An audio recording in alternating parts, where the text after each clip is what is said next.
ગુજરાત પ્રદેશ કોંગ્રેસ દ્વારા જ્યારે દારૂ, ડ્રગ્સ અને મહિલા સુરક્ષાનો મુદ્દો લઈ અને જ્યારે મજબૂતીથી એક અવાજ બની રહ્યા છે, ત્યારે ભારતીય જનતા પાર્ટીના એક ધારાસભ્ય શ્રી પ્રકાશ વર્મોરાજી દ્વારા ખોટા નિવેદનો કરવામાં આવ્યા છે કે પેલા તો દારૂ જે પીતા હોય, ડ્રગ્સ પીતા હોય એવા નેતાઓ છે રાજનીતિમાં આવે છે અને પછી એને સુધારવા માટે થઈને જ્યારે નિવેદન આપે છે ત્યારે એ નિવેદનમાં એવું કહે છે કે ગાંધીજી દારૂ પીતા હતા. આવા બુદ્ધિહીન નિવેદનો તમે કઈ રીતે આપી શકો છો? તમને ઇતિહાસનું જ્ઞાન છે કે નથી?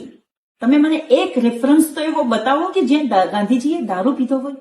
આપણા દેશના રાષ્ટ્રપિતા, જેના માટે આપણું માથું હંમેશા ઊંચું રહેવું જોઈએ, એવા રાષ્ટ્રપિતા માટે તમે આવું નિવેદન, બુદ્ધિહીન તમારું નિવેદન કેવી રીતે કરી શકો? શું તમે વિકૃત ઇતિહાસ પેદા કરવા માંગો છો? તમારો આરએસએસ અને હિન્દુ મહાસભાનો જે વિકૃત ઇતિહાસ છે કે અંગ્રેજોના ખોળે બેસીને પગાર લેતા હતા અને આ દેશને વેચવા નીકળ્યા હતા, એવો ઇતિહાસ પેદા કરવા માંગો છો?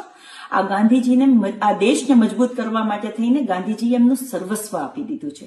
એ ગાંધીજી જે બકરીનું દૂધ પીતા હતા, એ ગાંધીજી જેમને એમની આખી આત્મકથામાં એક પણ શબ્દ ખોટો નથી લખ્યો, એવા ગાંધીજી માટે તમે આવા બુદ્ધિહીન નિવેદનો કઈ રીતે આપી શકો છો?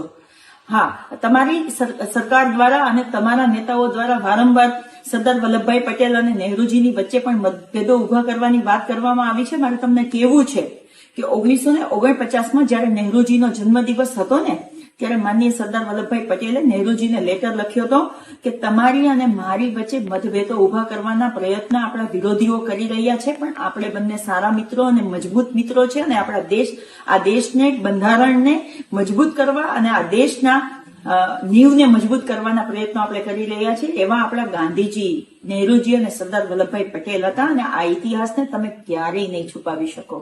ગાંધીજીની હત્યા તો તમે આ ગોડસે દ્વારા કરાવડાવી શકશો, પણ એમના વિચારોને ક્યારેય નહીં મારી શકીએ. અને તમને કહેવા માંગુ છું કે ગુજરાતમાં, આ ગાંધીના ગુજરાતમાં દારૂ અને ડ્રગ્સ ના જ આવવા જોઈએ. આજે પણ અમે એ વાત ઉપર મજબૂત છે ને આવતીકાલે પણ એ વાત ઉપર મજબૂત હશે ને. એટલા માટે જ ગાંધીજી પોતે દારૂના વિરોધી હતા, એટલે ગુજરાતને દારૂથી દૂર રાખ્યું હતું. એ ગુજરાતની સંસ્કૃતિને સાચવવા માટે બંધ રાખ્યું હતું. એટલે આવા બુદ્ધિહીન અને આવા વિકૃત નિવેદનો બીજી વાર ના કરતા તમે.